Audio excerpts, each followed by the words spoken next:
Bien, así puestos de pie para honrar, reverenciar la lectura de la palabra de nuestro buen Dios, vamos a abrir la carta de Pablo a la iglesia en Éfeso, o carta a los Efesios, en el capítulo 5, mis amados hermanos. Y vamos a leer desde el versículo 25 hasta el versículo 32. Leemos en el nombre del Padre, del Hijo y del Espíritu Santo. Amén. Maridos, amad a vuestras mujeres, así como Cristo amó a la iglesia y se entregó a sí mismo por ella, para santificarla, habiéndola purificado en el lavamiento del agua por la palabra, a fin de presentársela a sí mismo una iglesia gloriosa, que no tuviese mancha ni arruga, ni cosa semejante, sino que fuese santa y sin mancha.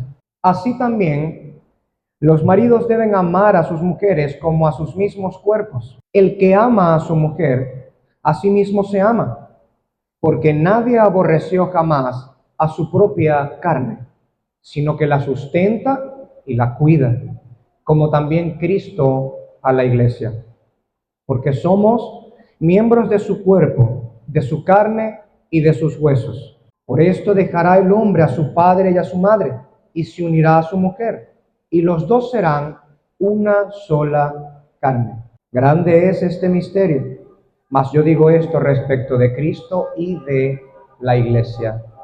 Bendita sea la palabra del Señor. Oremos.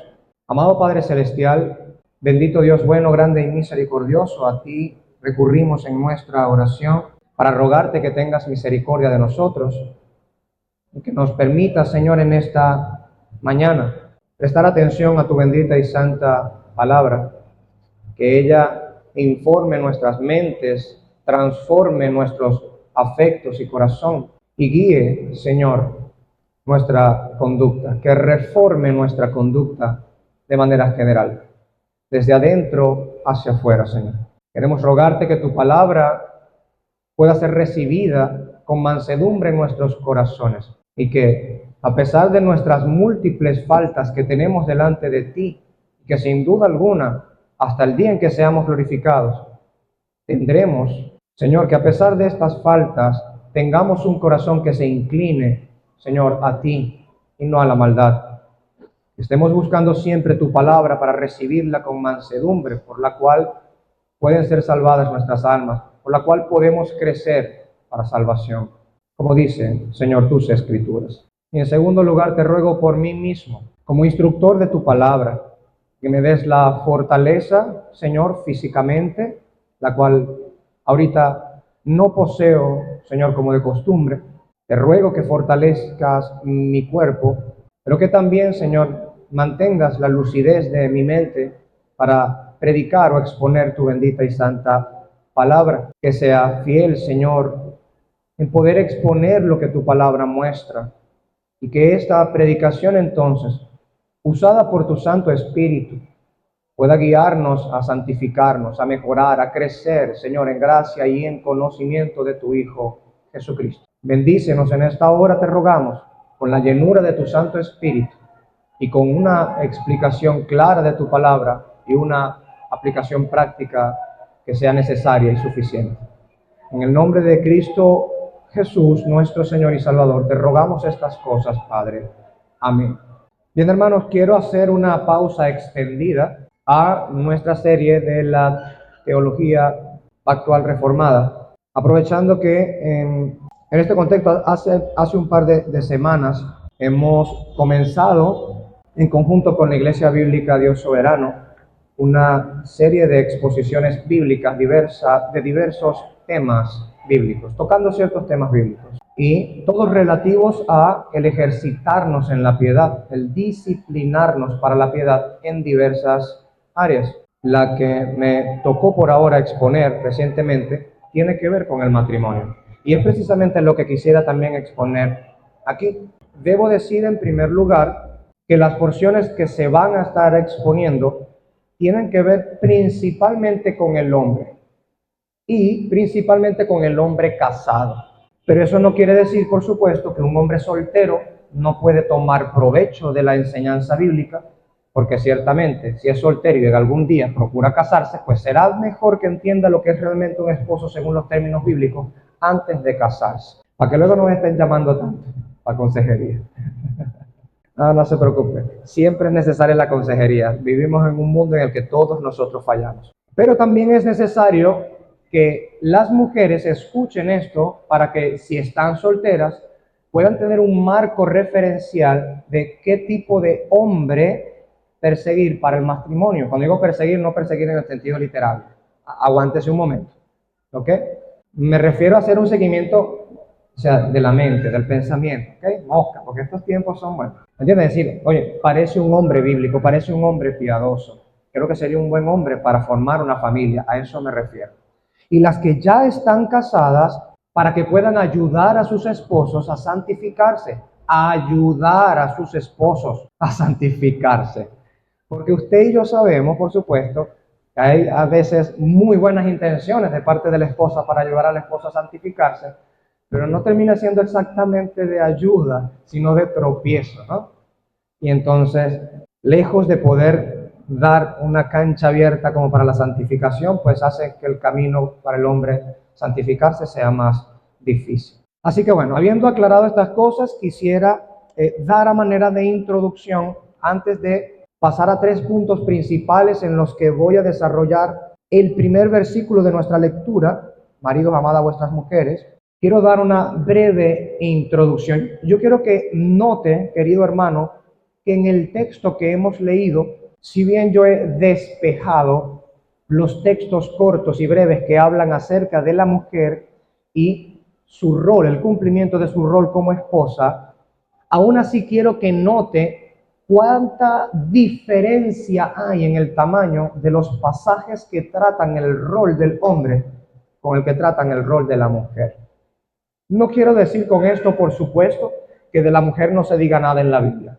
La Biblia dice mucho acerca del rol de la mujer, que no es nuestro asunto en este momento, ¿ok? Que es más importante comenzar notando que los cambios deben provenir, si ha de haber un buen cambio en un matrimonio, deben comenzar por el esposo.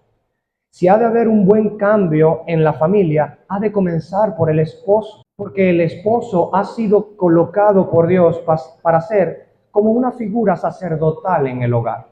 No que el sacerdocio levítico se ha reinstaurado dentro del matrimonio. No es eso lo que estoy diciendo.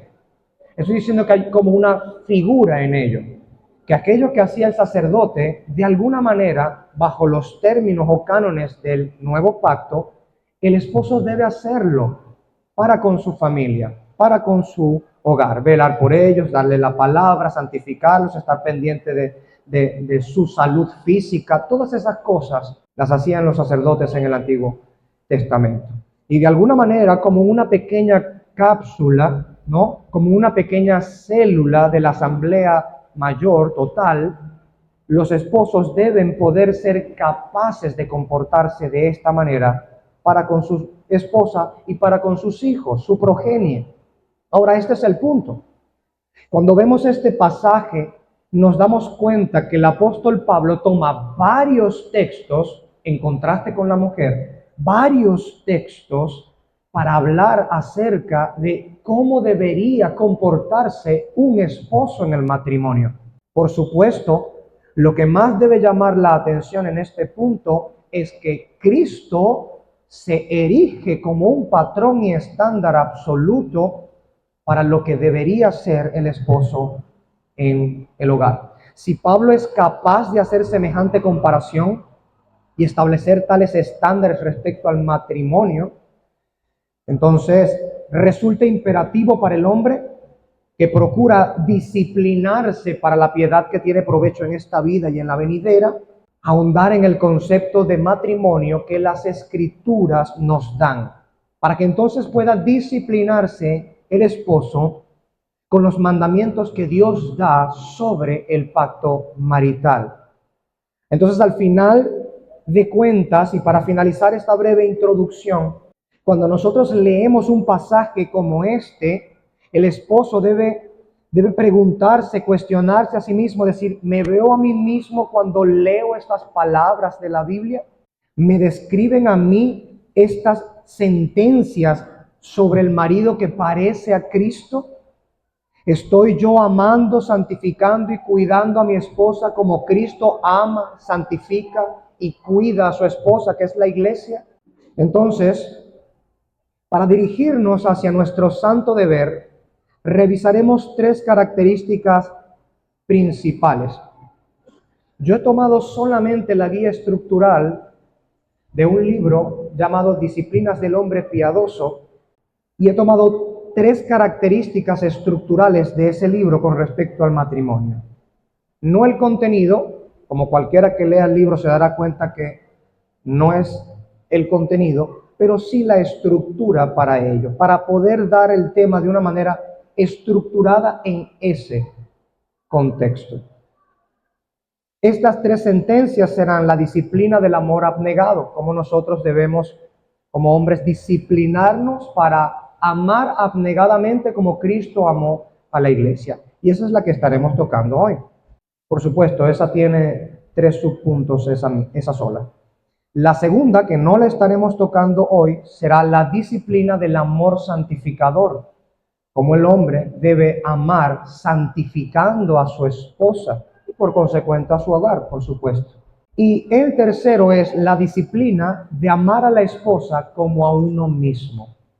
Cada una de estas tres disciplinas voy a estar fundamentándome en los pasajes que hemos leído para que entonces a partir de ellos saquemos las enseñanzas que deben aplicarse a nuestra vida y en el desarrollo de un correcto rol como esposo. Como hemos dicho, creo que esto puede traer edificación tanto a casados como a solteros, tanto a hombres como a mujeres, porque es la palabra de Dios predicada y es pertinente que sepamos cómo debe comportarse un hombre según la palabra del Señor en el matrimonio. Así que vamos a la primera disciplina, la disciplina del amor abnegado. Y voy al texto, vamos ya al desarrollo. El versículo 25 del capítulo 5 de Efesios dice: maridos, amad a vuestras mujeres, así como Cristo amó a la iglesia y se entregó a sí mismo por ella. ¿Cómo? Ahí queda porque el texto sigue, pero nosotros nos vamos a parar aquí.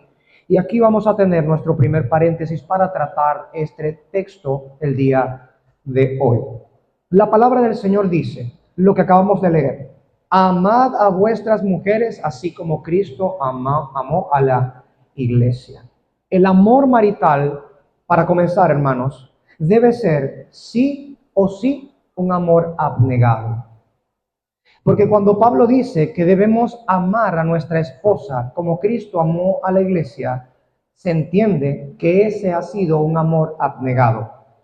Pero como rara vez podemos nosotros contar y confiar con que, habiendo dicho algo, uno tenga en nuestra mente la plenitud de lo que la Biblia dice al respecto, cuando se nos ha dado una pequeña sentencia que lo resume, como uno no puede contar mucho con ello, y es el trabajo de quienes enseñan, por supuesto, a explicar con el consejo de Dios, entonces no nos vamos a quedar allí, sino que vamos a explicar con las escrituras qué significa amar a la esposa como Cristo ama a la iglesia, con ese amor abnegado.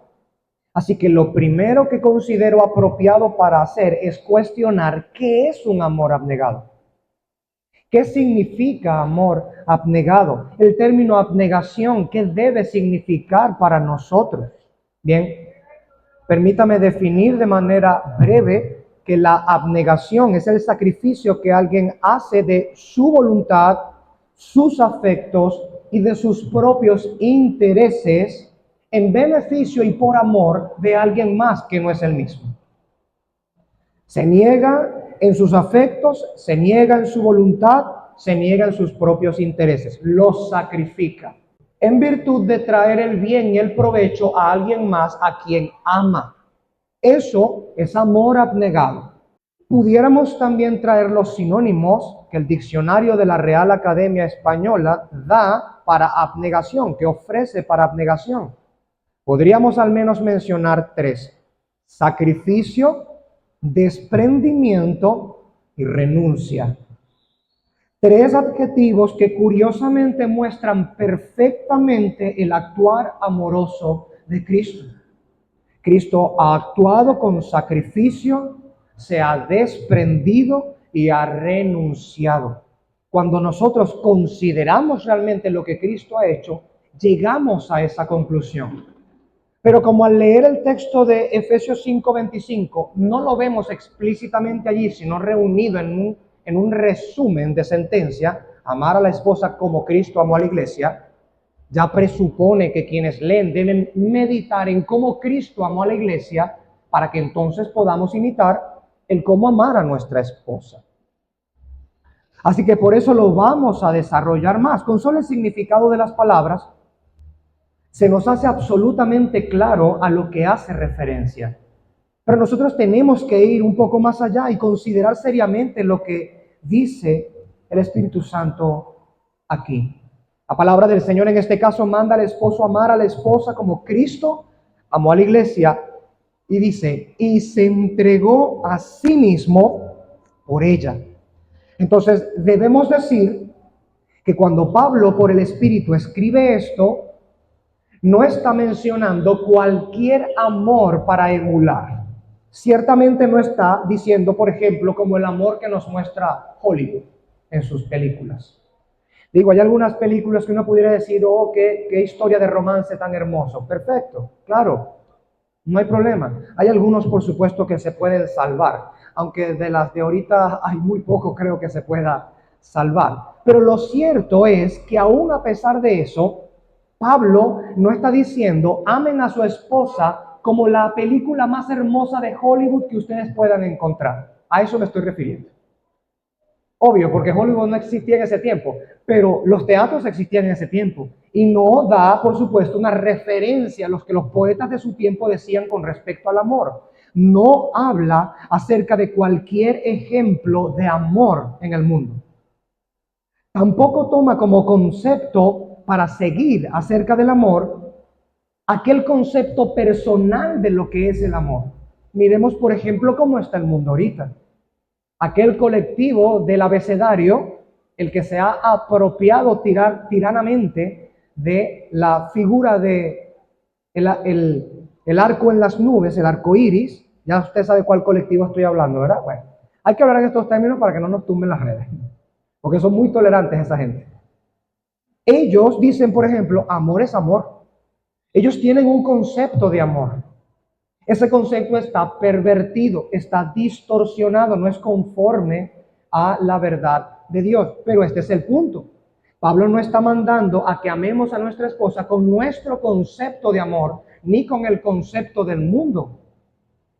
No es una abnegación siguiendo el ejemplo de alguien más, aunque nosotros pudiésemos encontrar en historias verdaderas del pasado a personas que hubiesen hecho actos de abnegación que no son necesariamente malos.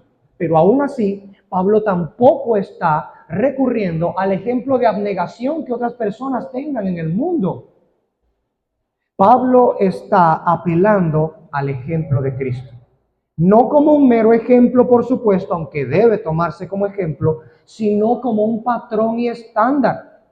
Son dos cosas distintas, aunque van de la mano. Se sigue como ejemplo, pero no es un mero ejemplo. Es algo a lo que debemos procurar acoplarnos. Ese es el punto de Pablo en este texto. De la manera en como Cristo amó a la iglesia, es el estándar para el amor verdaderamente sacrificial. Note que Pablo dice que él, Cristo, se entregó a sí mismo por ella. ¿Qué nos enseña esto? Bien, al menos principalmente tres cosas nos enseña, a saber, muerte, sufrimiento e intercesión.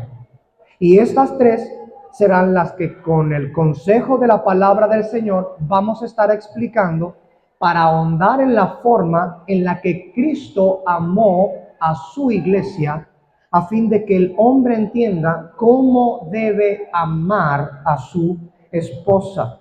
Si deseamos entonces obedecer a Dios y tener un amor abnegado por nuestra esposa, como el de Cristo por la suya, observemos un poco mejor cada una de estas tres. Vamos con la primera. Sé que no suenan muy alentadoras, hermanos. Sé que no suenan muy alentadoras decir, vamos a amar a la esposa como Cristo amó a la iglesia. ¿Cuáles son las tres primeras que vamos a hablar? Muerte, sufrimiento e intercesión. Bueno, vamos a ver, si es bíblico, pues tendremos el deber de obedecer, hermanos. Y si no es bíblico, bueno, usted tendrá el deber de decir, bueno, yo no veo que eso sea bíblico. Yo no creo que sea bíblico que yo tenga que morir por mi esposa. Ya veremos. Vamos al primer punto, o 1.1, la muerte. Con esto nos referimos, hermanos, principalmente a la muerte del yo, es decir, a la muerte de lo que a veces se menciona como ego. De hecho, la palabra ego es un vocablo griego que lo único que quiere significar en el español es yo. Cuando uno dice, por ejemplo, egoísmo o egoísta, lo que está diciendo es que es un yoísmo o yoísta. Se refiere al yo. Egoísmo significa aquello que está inclinado preferencialmente hacia el yo. Y egoísta, perdón, es al revés. El egoísta está inclinado en su preferencia hacia el yo. Por eso es un egoísta, lo busca solamente para sí. Y el egoísmo, un sinónimo también en varios aspectos, es también sinónimo de egocentrismo, gira en torno a sí mismo. Ambas tienen mucho que ver la una con la otra y están caminando de la mano. En ambas nociones, el yo es el que está en el centro. El ego es lo que está en el centro. Bien, cuando nosotros pensamos en amar como Cristo ama a la iglesia, así se nos demanda amar a la esposa, entonces se nos está mandando en este contexto, en primer lugar, a morir al yo. No se nos está diciendo, hermano, por favor entienda, que Dios está mandando el suicidio en esto. Tengo que morir al yo. Ya voy a buscar el cuchillo, ya voy a buscar la pistola, ya voy a buscar el puente donde me voy a tirar. Porque tengo que morir al yo. No, hermano, por favor, no es eso lo que estoy diciendo. Si usted hace eso, no solamente usted está entendiendo mal la escritura, usted está pecando contra el Señor. Pero morir al yo, morir al ego, es lo que debe ser fundamental para poder desarrollar un amor abnegado. Nadie puede amar sacrificialmente, nadie puede amar a su esposa abnegadamente como Cristo amó a la suya si es egoísta, si es egocéntrico, si está centrado en sí mismo, en sus preferencias, en sus pensamientos. No puede amar a la esposa como Cristo amó a la iglesia si es egocéntrico. Entonces lo primero que debe hacer un esposo es mortificar, es matar el ego. No matarse a sí mismo en el sentido literal, sino matar el ego, matar el yo que es egocéntrico, que está centrado en sí mismo. ¿Por qué no puede ser así? Porque Cristo es una perfecta muestra de morir al yo. Él escogió recibir la muerte él mismo antes que su esposa la recibiera. A pesar de que claramente la iglesia es una comunidad llena de pecadores, como cada uno de nosotros puede admitirlo y debe admitirlo, pecadores que merecemos la pena de muerte eterna, Cristo renunció a su derecho de vivir, que se lo ha ganado, viviendo perfectamente en su encarnación, renunció a su derecho de vivir y escogió la muerte en lugar de la iglesia, con el fin de que ella, insisto, que merecía la muerte, recibiera la vida eterna, la cual es el resultado de esa vida perfecta de Cristo Jesús. Por ejemplo, las escrituras dicen en 2 Corintios 5:21, al que no conoció pecado, usted sabe quién es ese, ¿verdad? Porque todos nosotros somos pecadores. Hay uno solo que no conoció pecado, que es Cristo. Bien, a él, al que no conoció pecado, por nosotros lo hizo pecado, para que nosotros fuésemos hechos justicia de Dios en él. La justicia de Dios la tenemos mediante él. Pero ¿cómo fue eso posible? Cristo Jesús renunció a su derecho de obtener la vida eterna que se ganó cumpliendo perfectamente la ley de Dios, para entonces tomar sobre sí el pecado de su esposa y recibir luego sobre sí, además de ello, el castigo por el pecado de su esposa. para entonces transmitir a su esposa el bien que él había ganado y recibir en sí mismo el castigo que ella había ganado por su desmesurada desobediencia. Eso es exactamente la muerte al yo, al ego, al no buscar el nuestro provecho, sino el provecho de aquella a quien amamos. Él, merecedor de la vida eterna, recibe la muerte por nosotros. Y nosotros, merecedores de la muerte eterna, recibimos la vida eterna por causa de su perfecta obediencia. Y qué maravilloso, qué gracioso amor es este. Nosotros podemos gozarnos en esto. Qué maravilloso amor tiene Cristo por su iglesia. Hermanos, preguntar esto es completamente necesario. ¿Cómo podría alguno de nosotros entrar al reino de los cielos si no fuese por lo que Cristo hizo por su iglesia? Porque está escrito y lo vemos en este texto. Amó Cristo a la iglesia de una manera que se entregó a sí mismo por ella. Si Él no se entrega a sí mismo por nosotros, ninguno de nosotros podría entrar al reino de los cielos. Y esta es la forma en la que Él nos ha amado, ha mortificado el yo. A pesar de que su yo es santo, ha preferido no tomar su yo como algo a lo que aferrarse, sino dar en beneficio de aquella a quien ama lo que Él había ganado por su sola y perfecta obediencia, tomando sobre sí mismo tanto el pecado como el juicio que le condenaba a su amada hermana y esposa, la iglesia. Cristo, como dice el profeta Isaías, derramó su alma hasta la muerte y con los transgresores fue contado, llevando él el pecado de muchos e intercediendo por los transgresores. Isaías 53:12. Note cómo este espectacular pasaje dice, derramó su alma hasta la muerte. Llevó él el pecado. Él llevó el pecado e intercedió por los transgresores. Ese lo vamos a ver en el tercer punto, la intercesión. Pero note, ¿quiénes son los transgresores, hermanos? Bueno, yo asumo y espero que cada uno de nosotros tendrá la humildad necesaria para decir, yo soy transgresor. De lo contrario, la palabra del Señor dice en 1 de Juan capítulo 1 que cualquiera que dice que no tiene pecado está llamando a Dios mentiroso, además de que usted mismo está mintiendo, también es un mentiroso, como está escrito, sea Dios veraz y todo hombre mentiroso. Nosotros somos los transgresores. Es nuestro pecado el que Él ha llevado. Es por nosotros que Cristo ha derramado su alma hasta la muerte. Su esposa, la iglesia, es la transgresora y la pecadora. Mas Él es quien derrama su alma hasta la muerte y recibe ser contado como si hubiese sido Él el transgresor y el pecador. ¡Qué maravilla! Claro, para nosotros es esto maravilloso. ¿No es esto increíble? En el sentido expresivo, por supuesto, no etimológico. Aunque para el pecador etimológicamente es increíble, o sea, no pueden creerlo, pero es porque están muertos en delitos y pecados. Es una noticia que no se puede creer a menos que sea por el don de la fe que Dios da después de la regeneración del alma. Cerrado paréntesis. La paga del pecado es muerte. ¿Quién pegó? La iglesia.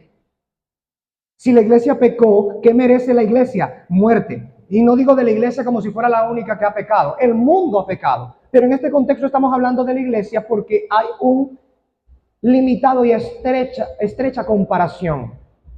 Estamos haciendo un contraste precisamente entre este suceso, Cristo y la iglesia, y otro suceso, el esposo y la esposa en la tierra. Para comprender mejor cómo el esposo debe amar a la esposa, debemos, de alguna manera, como me decía un hermano ayer, desmechar el pollo, hacerlo un poco más entendible, rebobinar, meditar, ir de nuevo a las escrituras a ver qué nos han dicho acerca de ello. Esa sentencia pesa sobre la iglesia.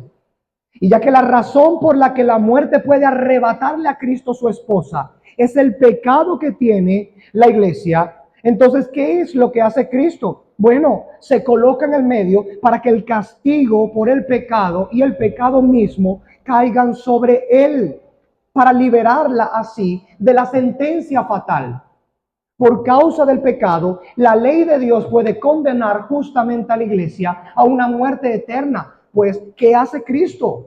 Quita el pecado de la iglesia, de su esposa, lo coloca sobre sus propios hombros y dice: condéname a mí. Que caiga tu juicio sobre mí, dice el Señor. Y así, al entregarse él a la muerte por ella, su amada iglesia queda entonces libre de esa fatal sentencia. ¡Qué maravilloso! Cuando meditamos en estas cosas, no puede nuestra alma, si verdaderamente ha nacido de Dios, permanecer impasible delante de esta maravillosa noticia. Cristo ha muerto por nosotros para darnos vida eterna. Él ha recibido la maldición, la muerte, en lugar de nosotros, para librarnos de la maldición, de la muerte, de las fauces de Satanás, del infierno mismo. Ahora, este es el punto. El punto de esto es que el llamado que tiene el esposo para con su propia esposa es seguir el ejemplo de Cristo. Él debe amarla como Cristo amó a la iglesia, que se entregó a sí mismo por ella. Entonces el esposo debe amar a la esposa de una manera en la que se entrega a sí mismo, a él mismo, por ella.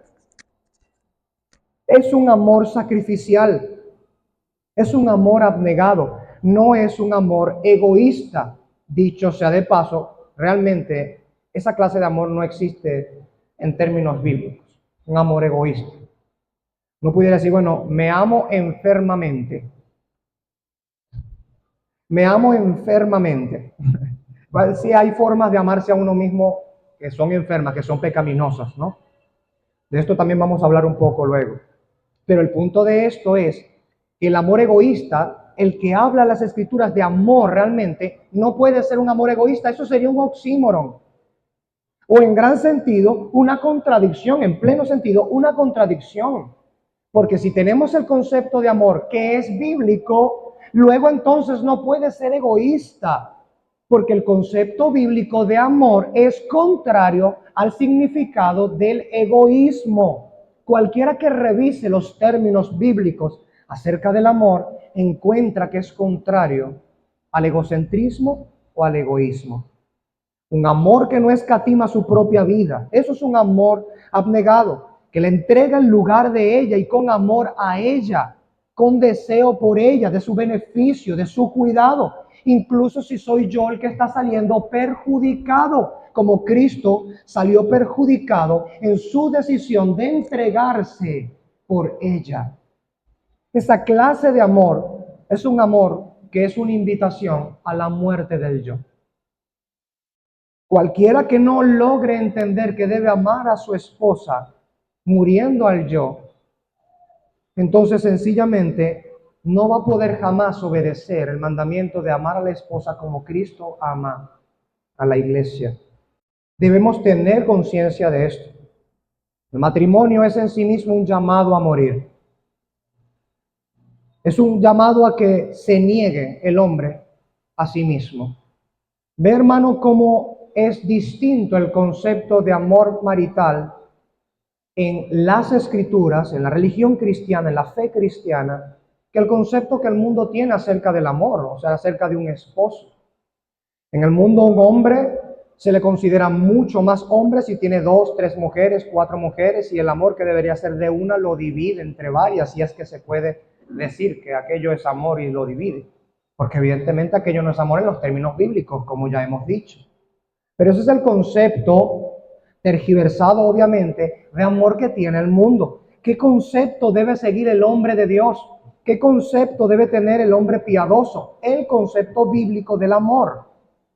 El de poder mirar a la esposa como Cristo mira a la suya propia, a la iglesia del Señor. Entonces, si es así, el hombre debe aprender a negarse a sí mismo, sacrificarse a sí mismo, en función o en virtud de su esposa, de que ella pueda recibir el gozo. Es bueno, por supuesto, en este primer aspecto, que ya lo hemos terminado el primer punto, poder pasar a nosotros, hombres, una revista a nosotros mismos. Estamos amando de manera que muera nuestro yo. Estamos amando a nuestra esposa de manera que haya una muerte al yo. O realmente soy egoísta, soy egocéntrico y no permito de ninguna manera, por supuesto, que mi yo sea pisoteado.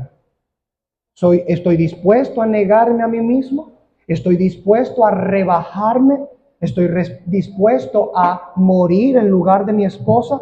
Son preguntas difíciles, por supuesto que lo son. Pero ¿hemos visto a Cristo hacerlo, sí o no? Pues si lo ha hecho, entonces ciertamente es nuestro deber emular su carácter en el desarrollo de nuestro amor para con nuestra esposa. Nótelo desde esta perspectiva, hermano, esa renuncia, desprendimiento, sacrificio del que hablábamos como sinónimos de abnegación al principio en las definiciones. Note de dónde viene Cristo, hermano. El Hijo de Dios, ¿de dónde viene? Siempre estuvo en el seno del Padre y, por supuesto, en la comunión del Padre. El amado del cielo, el glorioso, el perfecto. Él vino a nosotros. Su amada está en la tierra y por naturaleza es más pequeña que Él.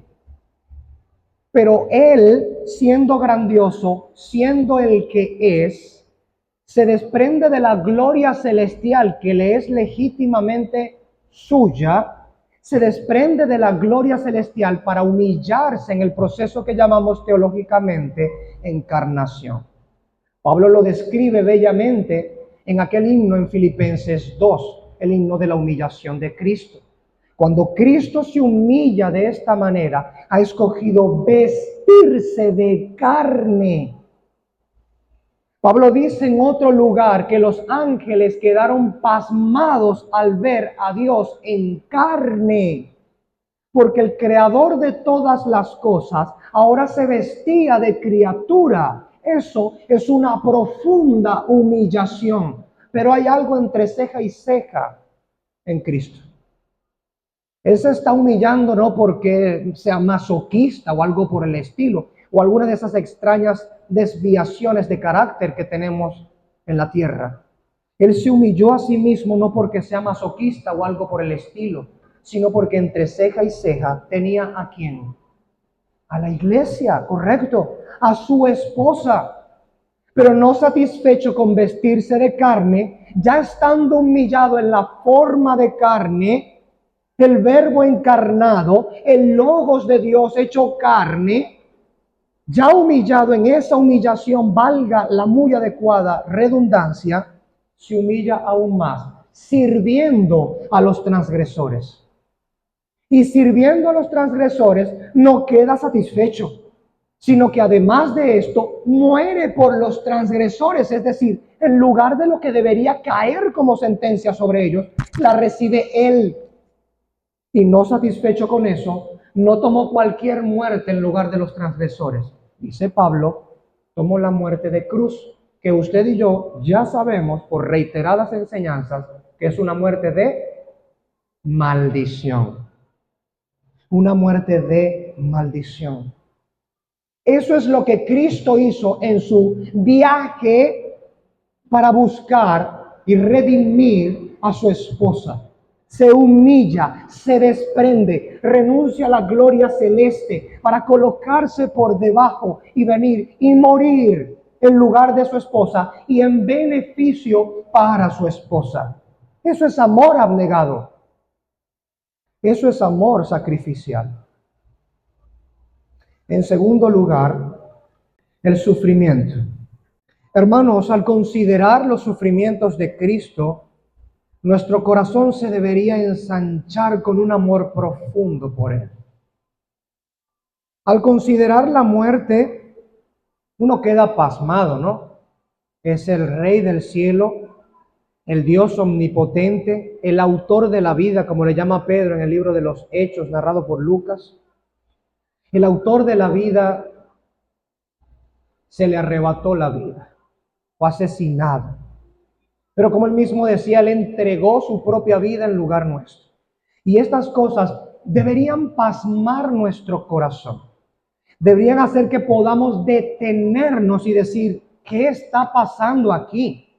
¿Cómo es posible tal amor que el Dios que ha creado todas las cosas, que es 3 veces santo, que es irreversiblemente justísimo, que no da por inocente al culpable, me haya amado a mí?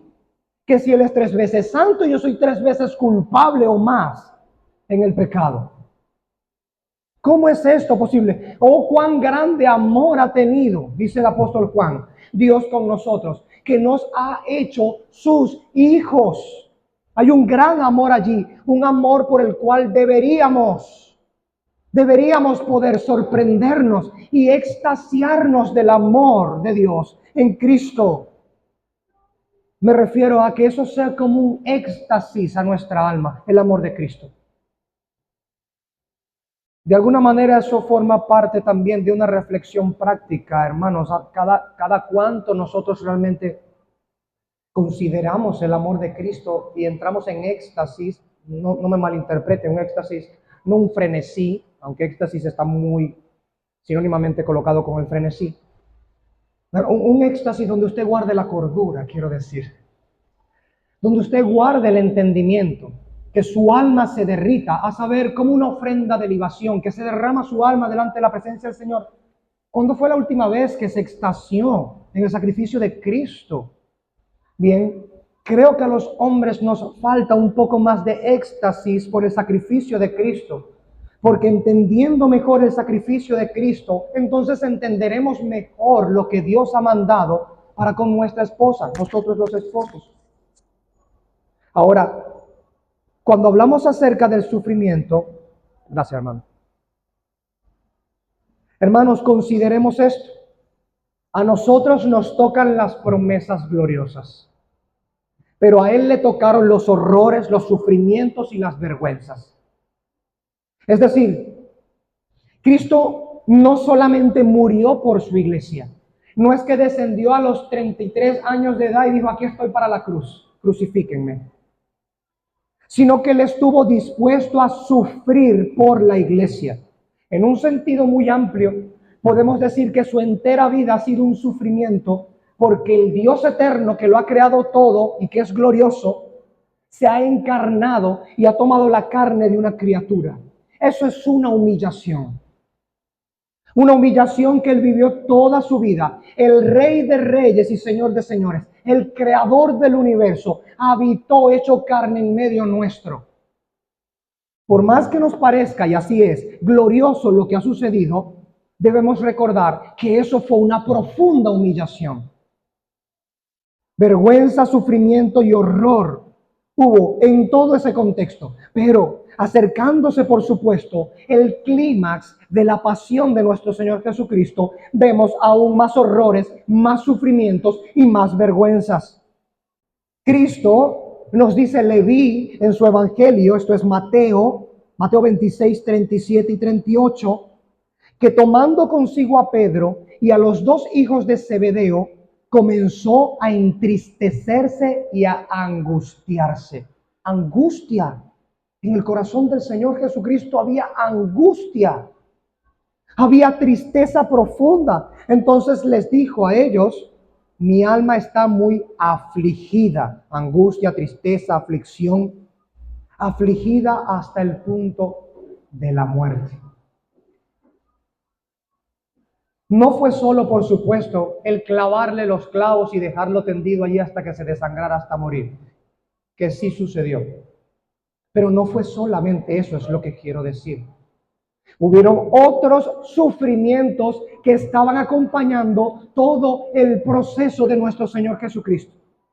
Un sufrimiento que no está limitado únicamente al sufrimiento de los clavos, que no estoy despreciando. No estoy menospreciando los sufrimientos de Cristo en la cruz del Calvario. Que a nadie se le ocurra pensar que eso es lo que estoy diciendo. Era tal este sufrimiento que Lucas lo narra en el capítulo 22, versículo 44 de esta manera. Estando en agonía, note todos los adjetivos que se utilizan, hermano. Aflicción, tristeza, angustia, Aquí ahora nos dice, estando en agonía, oraba con mucho fervor y su sudor se volvió como gruesas gotas de sangre que caían sobre la tierra. Hermano, ¿sabía usted que esto es muy posible?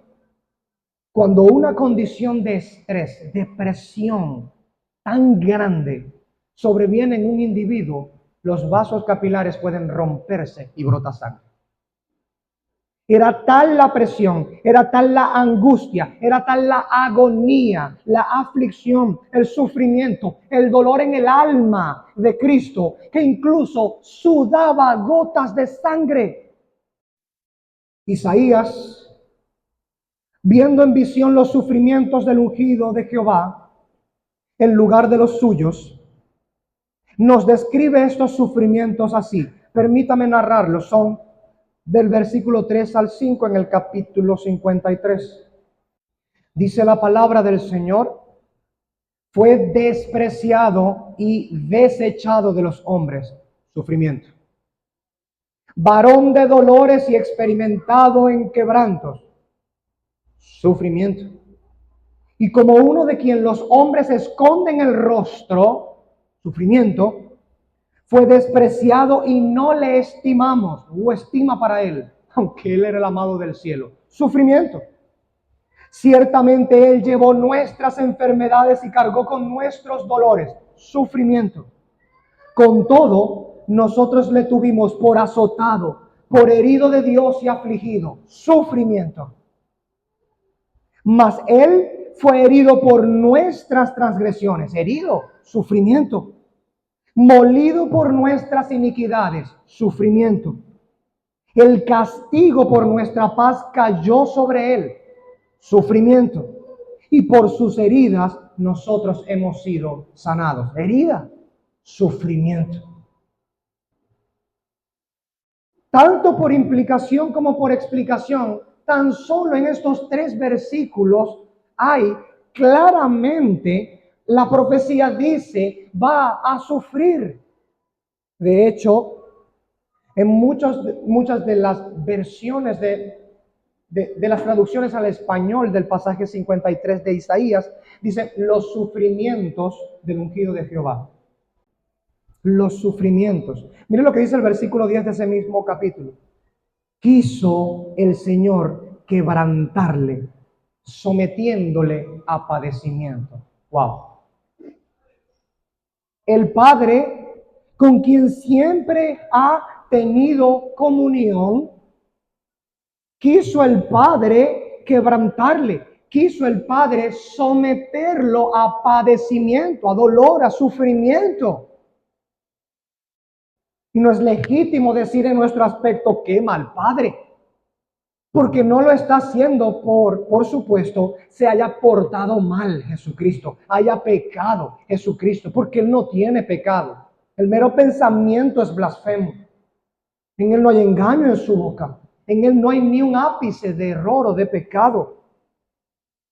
Pero todas estas cosas que se reúnen en el clímax de la pasión de nuestro Señor Jesucristo, en esos últimos días de angustia sobre la faz de la tierra, muy aparte del sufrimiento que causa todo el cruento y cruel proceso de la crucifixión. Y hermanos, vaya que es cruento y cruel. Muy aparte de coronado de espinas y golpeado con palos en la cabeza, golpeados de a puños en la cara, escupido en el rostro, arrancadas sus barbas, lacerada su espalda con plomo y hueso, pedazos de hueso en los látigos.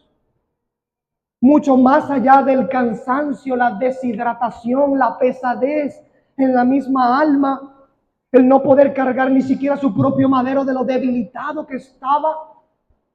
Más allá de los clavos de 20 centímetros que atravesaban sus manos y la madera de donde debía colgar, asfixiándose, ahogándose en su propia sangre, mientras intentaba apoyarse en sus pies para despegar la espalda deshecha del madero que le terminaba de arrancar lo que quedaba de piel. Muy aparte de todo ese sufrimiento cruento y cruel, había un sufrimiento aún más grande que ese. Uno que se expresó de esta manera: Eloí, Eloí, lama sabactani. Dios mío, ¿por qué me has desamparado? Ciertamente Cristo sufrió por su iglesia. Esta clase de sufrimiento nadie jamás podrá sufrir. Lo que Cristo ha sufrido, ninguno de nosotros jamás podrá sufrirlo. Los sufrimientos del infierno para los impíos no se comparan al sufrimiento que Cristo tomó. Porque aquel que era perfecto, aquel que siempre había gozado el deleite de la comunión eterna con el Padre, ahora sufría su abandono. Aquel que siempre había sido el bendito, sufría la angustia de la maldición. Aquel que más bien había sido ofendido, sufrió la agonía de la humillación hasta lo sumo. ¿Para redimir a quienes? A quienes le habían ofendido a él. Entre ellos usted y yo, la iglesia. Pablo dice en Gálatas 3:13 que Cristo nos redimió de la maldición de la ley, hecho por nosotros una maldición. ¿Sabe lo que significa eso, hermanos? Que el bendito de los cielos se hizo maldito para que nosotros los malditos recibiéramos el ser llamados ahora benditos de Dios. Todo esto lo sufrió Cristo. ¿Pero por qué? ¿Por qué Cristo ha sufrido estas cosas? Por amor a su iglesia. ¿Por qué escogió tomar el sufrimiento? ¿Por qué? Porque era tomar el sufrimiento en lugar de ella. No podía venir a su vida el sufrimiento si no era por cargar pecado. Pero el pecado de quien carga, Pablo nos dice, se entregó a sí mismo por ella. Así que todo este padecimiento lo ha sufrido Cristo por ella nuevamente. ¿Pero por qué? Porque eso es el amor. Porque así se comporta el amor. Porque el amor todo lo sufre. Porque el amor todo lo soporta. Y esta evidencia de amor, como 1 Corintios 13:7 también lo menciona, es un amor que sencilla y llanamente hace arder el corazón de un verdadero creyente.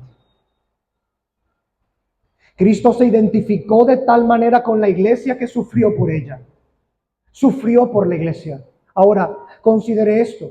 Hay tal identificación de parte de Cristo con la iglesia que el sufrimiento mismo de la iglesia forma parte de lo que Él mismo recibe.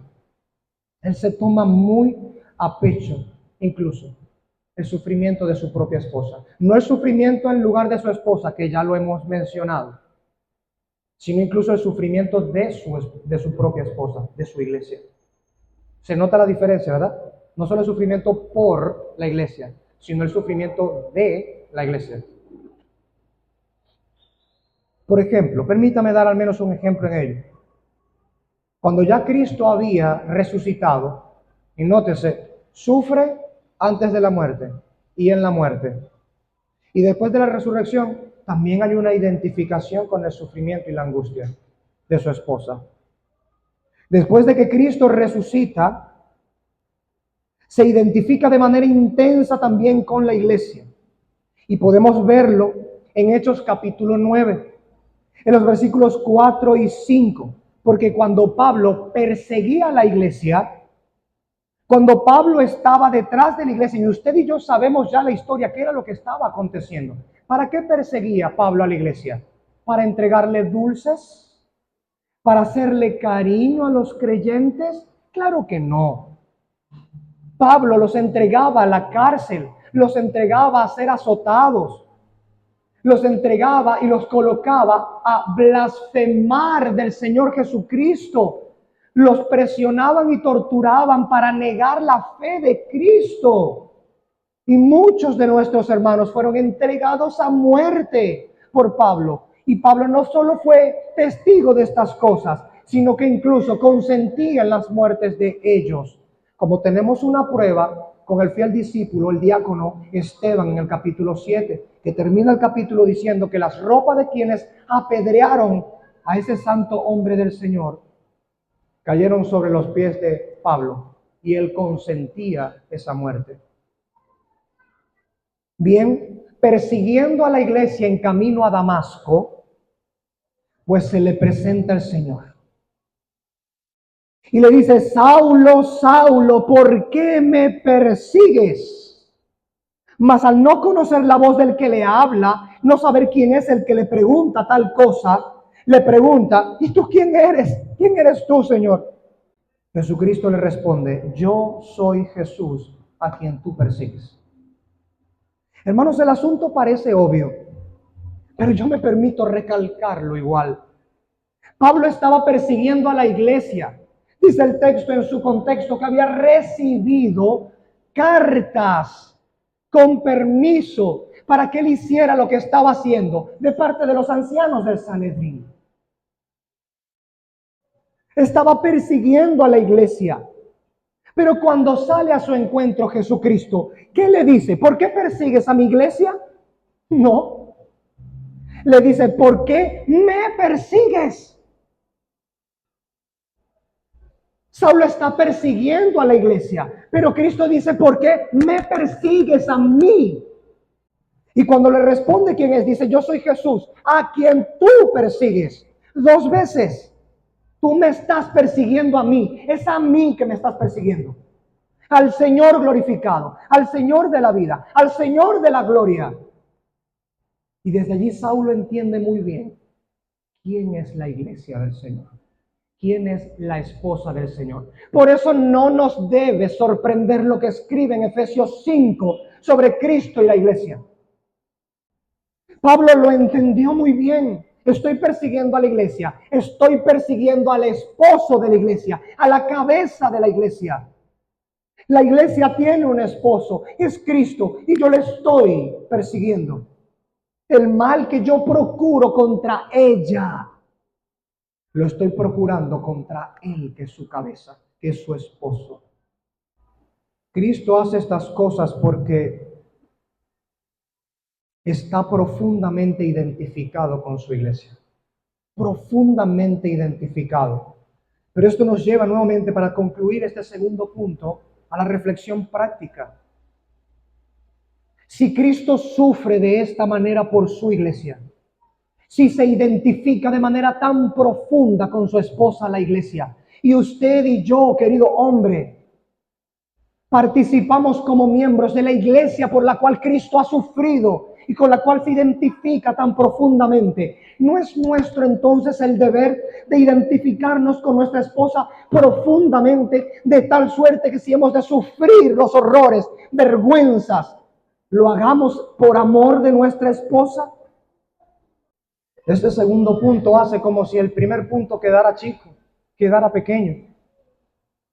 Porque uno puede ver el morir por la persona que uno ama como un acto heroico que en otras ocasiones y contextos los hemos visto, incluyendo también películas, también sucesos de la vida real en donde una persona muere por otra a la que ama, y uno dice: es un acto heroico. En algunos contextos hasta se utiliza la expresión: fue un amor sacrificial, se sacrificó a sí mismo por salvar a su hijo, su esposo, su esposa, su madre, un hermano, un amigo, un compañero, etc. Y nos llama mucho la atención eso. Creo que generalmente, mientras haya algo de sensibilidad en nuestro corazón, cosas como esta nos llaman la atención y en algunas ocasiones hasta nos puede llevar a las lágrimas el considerar esos bellos actos de amor, de aprecio por una persona que uno ama y da la vida por esas personas. Pero una cosa es tomar la muerte por una persona que de repente un acto de eso puede llevar apenas segundos, minutos, morir por una persona. Pero es muy distinto cuando uno habla de una identificación tal que no es meramente la muerte, sino que uno está dispuesto a sufrir el tiempo que sea por amor de esa persona. Eso es distinto, ¿verdad? Porque es más fácil, yo considero mucho más fácil, quizá porque me ocurrió una vez y gracias a Dios no salió mal, colocarme delante de una pistola entre mi esposa y una pistola. Creo que es incluso un poco más fácil recibir un balazo que entonces tener que sufrir constantemente, que tener que soportar, tolerar, ser paciente, ser sufrido. No hacer una lista, como dice 1 Corintios 13, de los males que he recibido. No enojarme de manera precipitada, como dice 1 Corintios 13, y todas las características que están allí del amor. Es más fácil tomar una bala por nuestra esposa que sufrir por nuestra esposa. Y ya estamos bastante mal porque hay pocos hombres que puedan dar la vida por su esposa. Y de entre esos pocos que puedan dar la vida por su esposa, son menos los que quieren sufrir por su esposa. Porque tal parece que de alguna manera si yo recibo el balazo, ya está, ya he muerto. Pero si estoy vivo, si no me han dado el balazo, el sufrimiento es como recibir balazos en las piernas, en los pies, en los brazos, pero en lugares que no son vitales. No me voy a morir todavía. Es sumamente obvio cuál es el punto respecto a esto, hermanos. Es sumamente obvio. Cuando nosotros decidimos unir nuestra vida en el yugo marital, hermanos, nosotros nos estamos montando en un carrusel, por así decirlo, para tomar una figura, una analogía, una carrera de altibajos. Debes saber, hermano, los solteros deben saber, no te creas, esa joven que te sonríe y tú dices, qué ángel tan hermoso, ¿cómo será amanecer todas las mañanas con ella? ¿Por qué se ríe? Bueno, yo lo estoy diciendo por mí, yo pensaba así. Ay, papá. Va a haber problemas, hermanos. Los hombres que ya estamos casados y tenemos algunos años casados, nos hemos dado cuenta de esa realidad. Van a haber problemas. Van a haber circunstancias que van a causar dolor, que te van a causar impaciencia, indignidad, rabia. Y es precisamente en ese contexto en el que tú debes recordar lo que Cristo hizo con su esposa. Tú mismo contado como miembro de esa esposa. Porque es maravilloso sentir que tengo un Cristo que ha sufrido por mí y que se identifica tan profundamente conmigo de que si alguien se mete conmigo, se está metiendo con él. Es algo hermoso sentir eso. Pero tu esposa siente eso, que estás tan identificado con ella, que eres capaz de tomar el sufrimiento en lugar de ella. Y no solo el sufrimiento que viene de afuera. Porque vamos, hermano, insisto, también es muy fácil, por ejemplo, o al menos más fácil, que si de repente se van a llevar arrastrando a mi esposa, yo la jalo por un brazo y que me lleven arrastrando a mí por el... Es un sufrimiento prolongado, capaz no me mata y quedo choreto allí. Pero de alguna manera es más fácil eso. ¿Sabe qué? Es mucho más fácil que tener que sufrir por causa de la esposa y de parte de la esposa. Ah, no, ahí no, eso sí que no. Por allí andaba una frase hasta muy compartida hasta por creyentes, quizá ingenuos, obviamente ignorantes, eso sí, pero no sé si algunos de ellos ingenuos. O sea, por ingenuidad quiero decir. Por ignorancia era obvio, pero no sé si por ingenuidad algunos. Que decían que el sufrimiento que se debe tolerar y ser paciente en el matrimonio no es, por ejemplo, cuando alguien nos grita, o sea, cuando un cónyuge nos grita, o cuando nos hace sentir mal, etcétera, etcétera, que esas no son cosas que uno debe tener tolerancia, que uno debe tener paciencia con esas cosas, que uno lo que tiene que sufrir y tener sufrimiento es una enfermedad, nos tocó una mala racha económica, y entonces juntos enfrentamos eso y sufrimos eso. Ay, hermano, si usted piensa así y usted está soltero, le ruego que no se case. Porque para empezar no tiene ni idea de lo que es el amor bíblico y evidentemente no tiene ni idea de lo que es el matrimonio. Usted ya se está casando con la carta de divorcio debajo del brazo. Y el Señor aborrece el repudio. No se case. Y si usted está casado y está pensando eso, hermano, arrepiéntase. Porque las escrituras nos muestran que el amor verdadero está dispuesto a sufrir, a soportar, a esperar, a no tomar en cuenta el mal recibido. ¿Por qué será? Porque recibe mal. Porque una característica del mal, del amor, es sufrir y no tomar en cuenta, no hacer una lista del mal recibido. ¿Por qué será? Porque no vamos a recibir mal de parte de nuestro cónyuge. Eso no tiene sentido. El amor sufre porque hay causas que hacen que uno sufra.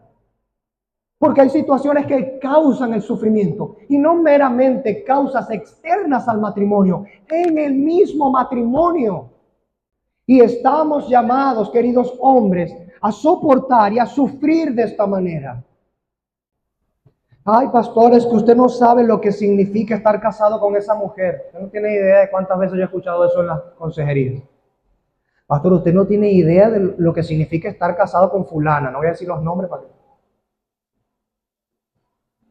En el hermano Monchito, pastor. No hay ningún Monchito aquí, ¿verdad? No, pastor, esa mujer es tremenda. Es como dice la Biblia, una gotera continua.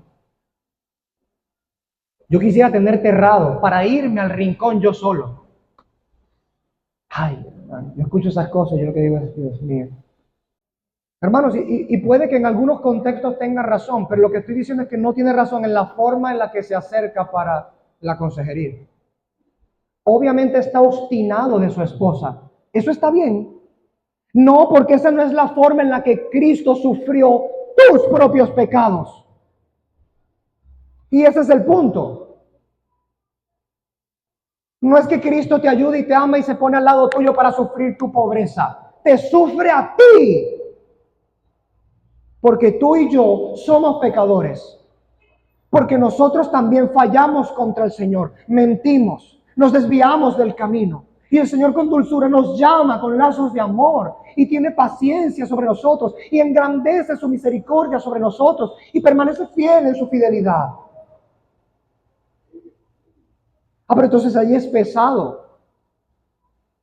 Ahí es pesado. Porque yo quisiera estar de buena con mi esposa y sufrir la pobreza estando de buena con mi esposa. Claro, hermano, ¿a quién no le va a gustar eso? Ojalá fuera así. Pero lo siento, no es así. Tú eres un tronco de pecador y tu esposa es una tronco de pecadora. Solo la gracia de Dios, como decía un hermano, puede sostener un matrimonio en semejantes circunstancias. Por eso apelar a la gracia de Dios debe ser, por supuesto, lo que frecuentemente el esposo debe hacer. Digo, hermanos, no es que no hay nada que decir acerca de las esposas, hermanos, sino que me estoy enfrascando en lo que se dice aquí en este pasaje sobre los esposos. Digo, porque hay algunas esposas que están medio pentecostales. Habla Jehová. Aleluya. Tan que hablan ciertas formas de lengua que nosotros no conocemos ni entendemos ni queremos que existan, de hecho. Hermanos, en definitiva, el esposo debe aprender a sufrir por su esposa como Cristo lo hizo. De otra manera, su amor no es como el de Cristo por la iglesia. Y el estándar es ese. Decíamos al principio que ese amor abnegado se muestra no solo por la disposición a morir en lugar de la esposa y morir a nuestro yo, una doble muerte, sino que también entonces a sufrir junto con la esposa lo que venga de afuera y sufrir a la esposa, esas dos, como Cristo lo ha hecho con nosotros la iglesia. Cristo se identifica tan profundamente con nosotros que sale al ruedo a cualquier sufrimiento que venga de afuera de la iglesia para decir te estás metiendo conmigo. Ahí, claro, ahí vemos el sufrimiento de una manera heroica. Si yo quiero salir al frente, ¿te vas a meter con mi esposa? Soy yo, háblame, ¿qué es lo que es? Ah, no, claro, es más fácil hacerlo así. Pero cuando esa misma esposa de la que tú sacas el pecho afuera, ¿qué pasó? Dentro del hogar, molesta porque dejaste los calcetines en el suelo por 17 veces. 17ª vez. Porque no bajaste la tapa de la poceta. Porque no cerraste la tapita de la pasta. Se molesta contigo y irritada te grita. ¿Dónde está el sufrimiento por ella? Digo, son aspectos prácticos que mantener en consideración. No estoy tirando puntas, hermano. Escogí casos hacia al azar que pasan en TNT, pasan en la vida. Cosas que pasan, ¿no? Que se te olvidó orinar levantando la tapa de la poceta, hiciste un espectáculo allí y obviamente como ibas apurado para trabajar porque tienes que sostener a tu familia, dejaste eso así, pues. ¿Ah? Al final de cuentas, pues, tu esposa tiene tiempo, ¿no? En la casa y ella es la que limpia, ¿no? Y entonces cuando esas cosas suceden Y entonces explotan contra ti y tú viendo para los cielos, ¿y yo qué hice? A mí tú no me vas a venir a gritar así. Y entonces devuelves grito por grito, insulto por insulto. Y entonces viene a tu mente, no, a mí el Señor me hizo cabeza y yo soy la autoridad de esta casa. ¿Mm? Sí, yo soy la cabeza de esta casa, le dice el esposo a la esposa. Y la esposa, yo soy el cuello que la menea. No, hermanos, no es gracioso cuando, por supuesto, estas cosas ocurren en un matrimonio, porque el pecado nunca es gracioso. Lo digo de manera jocosa, para que no se sienta como acusación. Pero nuestro pecado no es gracioso, hermano. Nuestro pecado no es gracioso. Nuestro pecado ofende al Señor. Hermanos, estamos llamados a tolerar y sufrir por nuestra esposa y a tolerar y sufrir a nuestra esposa, porque esto es lo que Cristo hace con su iglesia. Sufre por ella y la sufre a ella. ¿No peca usted ahora mismo contra su Señor? ¿O ya usted está glorificado y ya usted no peca contra el Señor? ¿No pecamos todavía contra el Señor? Claro que lo hacemos. Pecamos contra Él. Y aún así el Señor nos sufre a nosotros. En el segundo punto más adelante, la segunda disciplina propiamente hablando, vamos a ver cómo trata el Señor nuestras faltas. Pero lo primero que debemos entender en este segundo punto de la primera disciplina es que Cristo ciertamente sufre a la iglesia. No solamente sufre por ella, claro que lo hace. Nuestro Señor, en el mejor sentido de todo, es nuestro héroe, nuestro capitán, el que nos va a capitanear más allá de la muerte, como dice el Salmo. Nosotros realmente tenemos como iglesia un tremendo esposo. Un tremendo esposo. Y nosotros, hombres, ahora hablo, nos gozamos mucho del amor que tenemos en Cristo Jesús, de lo que Él ha hecho por nosotros, de lo que Él ha sufrido por nosotros, de cómo nos tolera, de cómo nos tiene paciencia, de cómo nos sufre. Pues el llamado en este segundo punto es que sufras por tu esposa y sufras a tu esposa. Aprende a hacerlo como un verdadero varón, no el macho que muestra el mundo allá afuera. Porque eso de allí deriva, por supuesto, aquel sentimiento y entendimiento del machismo que está condenado por las Escrituras. Tanto el feminismo como el machismo están condenados en las Escrituras. O se hacen las cosas como Dios manda o están miccionando fuera del envase. El verdadero varón, el verdadero hombre, según las Escrituras, se comporta como Cristo con su iglesia, con su esposa. Tiene paciencia con su esposa, sufre a su esposa.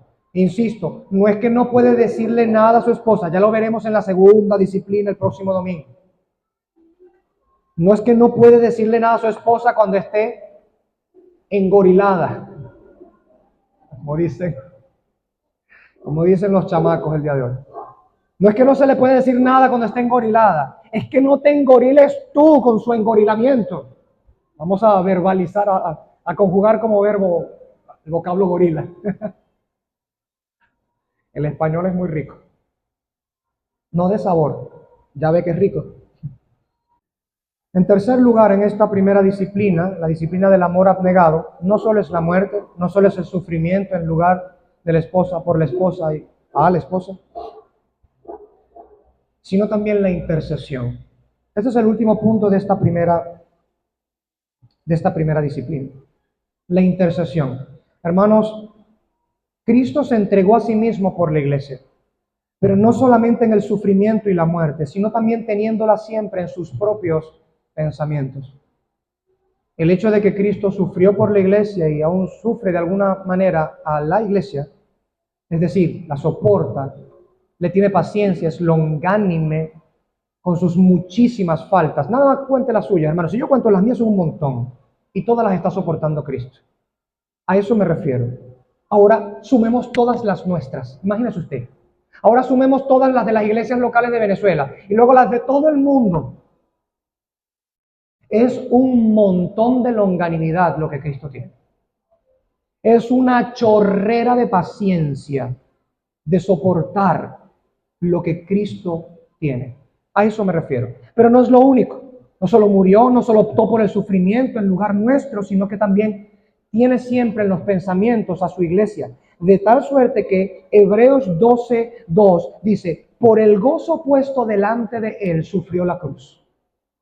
Vea, sufrió cruz. Sufrió con el sinónimo de sufrimiento todo lo que conllevó la cruz y antes de ello también. Y la cruz, que es símbolo, por supuesto, de donde él murió, su muerte, su crucifixión. ¿Por cuál causa él sufrió la cruz? Por el gozo puesto delante de él. ¿Cuál es ese gozo puesto delante de él? Que nuestra conciencia comience a meditar en estas cosas. ¿Cuál fue el gozo puesto delante de Cristo por el cual él escogió la cruz? ¿Qué es lo que él hace en la cruz? ¿No es morir en lugar de su iglesia? Entonces escogió morir en lugar de la iglesia en la cruz porque hay un gozo por eso. No estoy diciendo que el sufrimiento fue un gozo. Eso no es lo que dice el texto, ni es lo que estoy tratando de explicar. Sino que entre ceja y ceja, Cristo tenía un objetivo tan alto, tan grande, que Él escogió sufrir la cruz por ese gozo que tenía puesto entre ceja y ceja, delante de Él. El gozo de que su esposa sería vestida de las maravillosas ropas de salvación y justicia que Él mismo había preparado con su vida perfecta para ella. Pero como restaba y necesitaba tomar el lugar de la esposa para la muerte, entonces sufrió la cruz gozoso, valga esa paradoja, por el gozo puesto delante de él. Sus pensamientos estaban para con la iglesia antes de la cruz del Calvario. No había llegado a la cruz del Calvario y sus pensamientos eran para con su esposa la iglesia. El ver a su amada vestida de salvación, gloriosa, santa, sin mancha, que por él mismo habría de obtener estas cosas, era un gozo puesto delante de él. Sabemos que la mente de Cristo pensaba acerca de su amada iglesia. Y es la misma razón también por la cual él intercedió por la iglesia. Porque ella estaba en sus pensamientos, estaba continuamente delante de él. Entregarse por la iglesia, hermanos, es también interceder, rogar, clamar, suplicar por ella. Y en todo esto estoy hablando de Cristo, pero usted sabe luego en lo que vamos a desembocar después de hablar del ejemplo de Cristo. En Juan 17, por ejemplo, poco antes de su crucifixión y muerte, ¿qué nos muestra la palabra del Señor? Que intercede por su iglesia, ora por su iglesia. De hecho, el texto es pero tan claro que dice, yo no oro, no intercedo por aquellos que están en el mundo. Yo oro por los que tú me diste. Haciendo referencia principalmente a los apóstoles, pero no únicamente. Usted puede gozarse de que usted también estaba recibiendo esa oración o él estaba orando en lugar de usted también. ¿Por qué? Porque dice, y no solo oro por estos, sino por todos aquellos que por la palabra de ellos habrán de creer. Ahí estaba usted. Ahí estaba yo. Ninguno de nosotros había nacido. Y ya Cristo estaba orando por usted, estaba orando por mí. Cristo intercede por su iglesia, incluso antes de llegar a la cruz, ora por nosotros. Pero después de haber sufrido todo y haber sido crucificado, después de su resurrección y de haber sido ascendido a la gloria de la majestad de las alturas, Cristo también intercede por nosotros. Hebreos 7:25, por ejemplo, es una muestra, entre muchos otros textos, que nos dicen que el Señor Jesucristo se sentó a la diestra de la majestad de las alturas y vive siempre para interceder por nosotros, intercediendo para siempre por nosotros. Hermano, escuche eso. Antes de que usted naciera y antes de la crucifixión, Cristo estaba intercediendo por su esposa. Y después de que sufre y muere por ella, se sienta a la diestra del Padre para interceder todavía por ella. Muy distinto a cómo se presenta el esposo con respecto a la esposa en la mayoría de las consejerías. o incluso en oración delante de la presencia del Señor. Pastor, vengo a pedir consejería, ya yo no aguanto más a esta mujer. Lejos de ser como nosotros, Cristo no solo es paciente con nuestras faltas, sino que la forma en la que trata nuestras faltas es intercesión. A eso quería llegar. Él no solamente tolera y sufre nuestras faltas, que son muchas, hermanos, sino que Él intercede.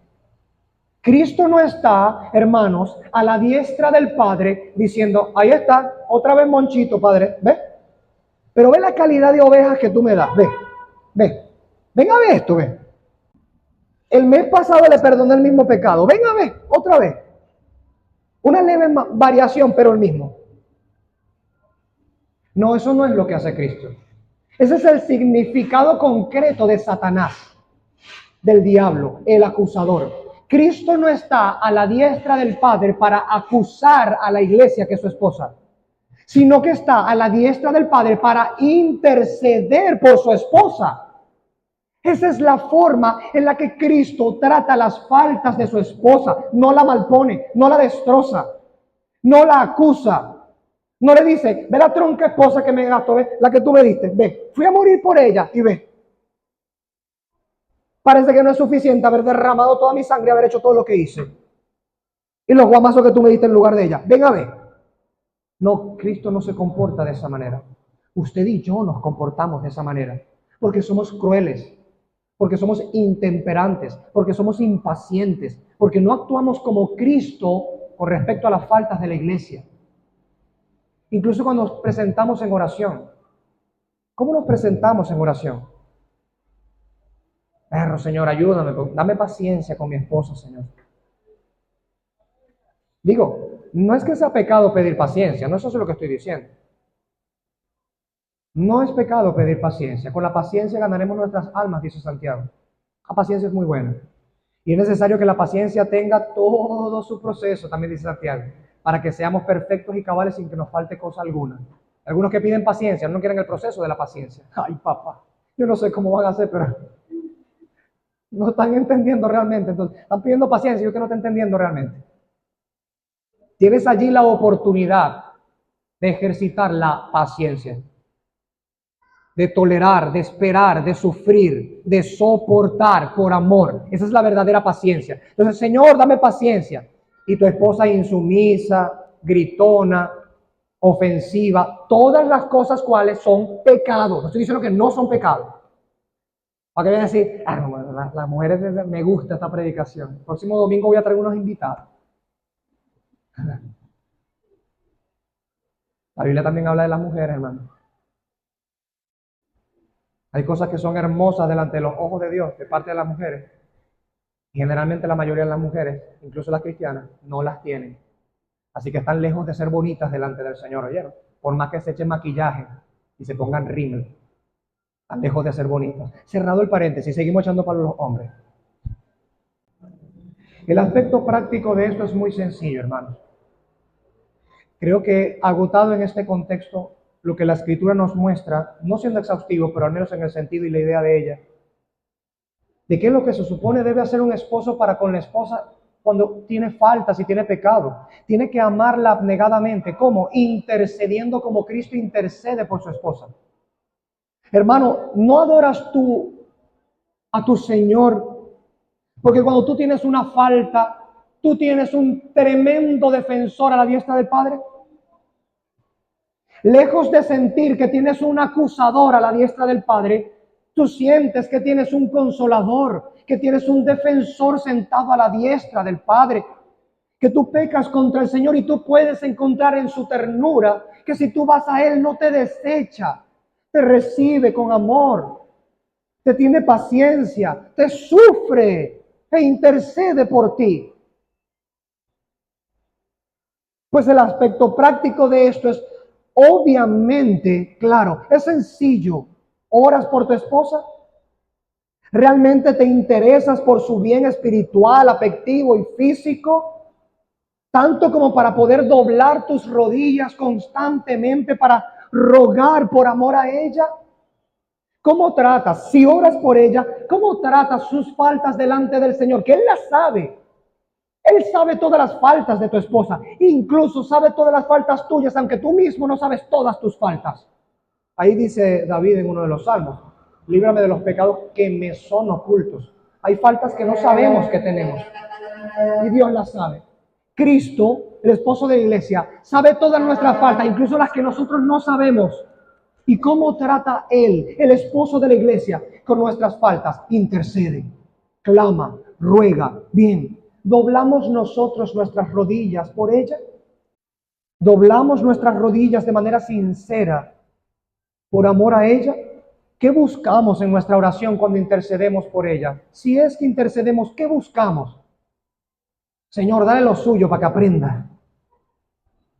Ya está pasada, Señor, se pasó a la raya. Dale unos toques técnicos, Señor. Yo he llegado a encontrarme en situaciones en donde hombres han llegado a un pensamiento tan pecaminoso respecto a ello, que ellos dicen: no, yo estoy rogando a Dios que se la lleve a su presencia.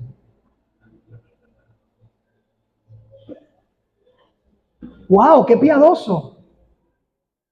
¿Quieres que goce de la presencia del Señor?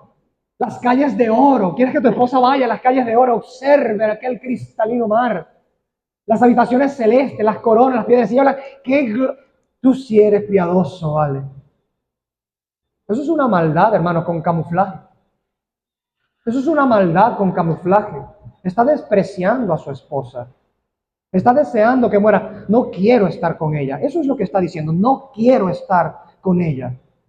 Su oración no es una intercesión.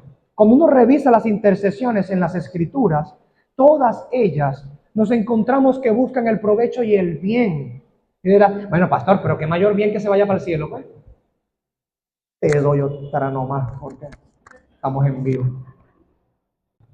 Cuando Dios le dijo a Moisés: quítate de en medio, que voy a destruir este pueblo, y de ti yo sacaré un pueblo nuevo. ¿Qué hizo Moisés? Se agachó inmediatamente, se clavó de rodillas frente contra el piso y dijo: Señor, no lo hagas. ¿Qué van a decir de tu gloria? ¿Qué van a decir de tu nombre? Tu pacto, lo que prometiste. Eso no encontró a qué apelar. Apeló a varias cosas importantes que no es nuestro tema ahorita principal. Pero es una situación sumamente hermosa, sobre todo para aquellos que tenemos ministerio, ¿no? Y queremos aprender a cómo tratar el ministerio. Pero el punto es, intercesión. ¿Cómo intercedió? No la rompas. No destruyas tu asamblea. No la reduzcas al polvo, a la ceniza. No le dijo: sí, mándale, guay. O sea, ya están pasados. A mí me tienen ya hasta aquí, tú sabes. Este pueblo murmurador y quejumbroso, no, hombre. Y después tengo que tolerarlo 40 años en el desierto. Como Moisés conocía cuál era también sus pecados y sus faltas delante del Señor, actuaba con mansedumbre e intercedía de una manera que consideraba la debilidad del pueblo, para que Dios no destruyera el pueblo. Bien, eso es intercesión, hermano. Y cuando tú ves a Cristo, ¿qué es lo que encuentras? Mándale guaya, Padre, derrama fuego del cielo, consúmelo, Señor, se lo merecen. Otra vez esta iglesia con lo mismo. No, hermano. Él no actúa de esa manera. Clama y ruega por nosotros. ¿Qué debemos nosotros, los esposos, hacer entonces? ¿Cómo debe estar caracterizado nuestro clamor? Señor, desciende con tu fuego y desmenuza a mi esposa. Purifícala con fuego, Señor, pero que se vaya como un humo a tu presencia de una vez. Y el Señor así como: ¿es real o es figurativo? No, el Señor sabe todo. Lo que quiero decir es, hermano, vigile su corazón. Su intercesión es como la de Cristo. Yo quiero llegar a este tercer punto, que ya hemos llegado ya, a la reflexión práctica de este tercer punto, de esta manera. ¿Qué lugar ocupa tu esposa, amado hermano, en tus oraciones? ¿Ocupa un lugar relegado al final de tus oraciones? Cuando oras por ella, oras de una manera en que, tú sabes, general, inespecífica. Así: Señor, yo mi esposa, dice mi esposa, ayúdala con esas faltas que ella tiene, tú sabes cómo es todo. Y luego como que pasas volando a lo que verdaderamente llama tu interés y por lo que verdaderamente quieres orar.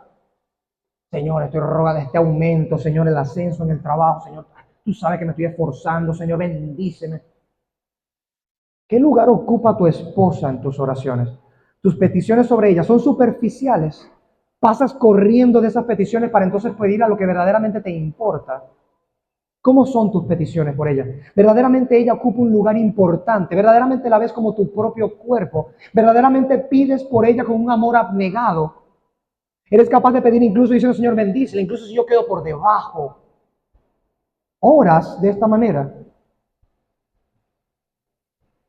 Preguntarnos esto hará que comencemos a cambiar probablemente el rumbo de nuestra acción, de nuestro amar para con nuestra esposa, y que comience a parecerse más al amor de Cristo por su iglesia. Por ejemplo, otra pregunta práctica de aplicación. Si Cristo intercediera por ti, de la manera en la que tú intercedes por tu esposa, ¿tú llegarías al cielo?